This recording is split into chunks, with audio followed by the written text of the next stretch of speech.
सगळ्यांचं हार्दिक स्वागत आहे आपल्या यूट्यूब चॅनलवरती। आपण जी वालाच्या शेंगा आहेत त्या अशा प्रकारे तोडणी करून त्याची जी टरफल आहे ती बाजूला करून त्यामधील बीज हे जमा या ठिकाणी करू शकतो, कारण हे बीज आपण पुढील वर्षी नवीन वालाच्या शेंगांची झाडे उगवण्यासाठी वापरत असतो। हे जे बीज आहे यामधील 2 ग्रेड करावे, जेणेकरून एक स्वस्त व मोठ्या आकाराचे बीज एका बाजूला राहील व किरकोळ तसेच अशक्त बीज ही एका बाजूला राहील।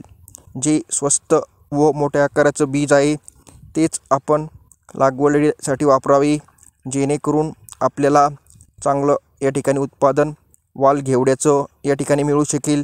त्याचबरोबर स्वस्त वाल शेंगा आपल्याला या ठिकाणी मिळतील। म्हणून आपण ही अशा प्रकारे शेंगा तोडून त्यामधील जे बीज असतं ते जमा करावं, जेणेकरून आपल्याला भविष्यात त्याचा वापर करता येईल। कोणत्याही पिकाचे त्याच्या ऋतूनुसार आपण बीज जमा करून एकट्ठा करून ते व्यवस्थित जपणूक करावी, जेणेकरून आपल्याला त्याचा वापर त्याची वेळ आल्यानंतर लागवडीसाठी या ठिकाणी करता येईल।